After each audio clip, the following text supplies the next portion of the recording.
Hi everyone, welcome back to Law with Dunk the Law Guy, and we're on day 14 of the Case a Day series, where at least from Monday to Friday I will go over legal cases relevant to criminal law, tort law, contract law and the English legal system. Thank you so much for putting up with that annoying guy the other day, by the way. I was away fighting crime.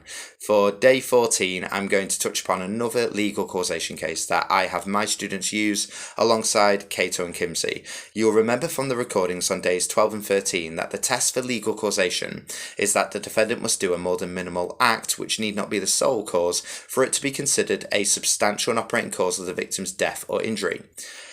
Something I've noticed that textbooks and revision guides don't necessarily nail is the addition I just inserted, which is that the defendant's more than minimal act need not be the sole cause. By providing that insert of how the defendant's act need not be the sole cause, you're making it clear to any examiner that you are aware that where there are multiple causes of a victim's death or injury, the defendant's act can still be held to be the legal cause of the victim's death or injury. So be aware that there can be more than one individual whose act led to death or injury, i.e. more than one link in the chain of causation, and the defendant's act can still be held to be the legal cause. Multiple causes of a victim's death or injury can actually be seen in both R v Cato, where not only did the defendant inject the victim, but the victim injected himself too, which led to his eventual death. And it can also be seen in Kimsey, where it was actually both drivers driving really fast in a high-speed chase, so multiple causes of death there led to the eventual crash. However, just to boost an A-level law student's AO1 score, i.e. knowledge and understanding, I also throw R v Shohid 2003 into the mix, which is more a Year 2 law case, obviously dependent upon how a teacher structures their linear course, but works well alongside the cases of Cato and Kimsey.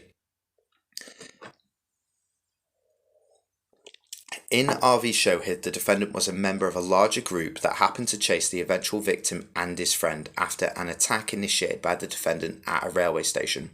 The victim, along with his friend, had to run onto the railway track to get away from the group. However, the victim's friend managed to climb back up onto the platform and get away, whereas the victim must have been slightly running behind as the group eventually found him and caught up with him and didn't let him back up onto the platform and kept kicking him down. The victim was then killed by an oncoming train. The Court of Appeal decided that even though there were multiple causes of the victim's death, i.e.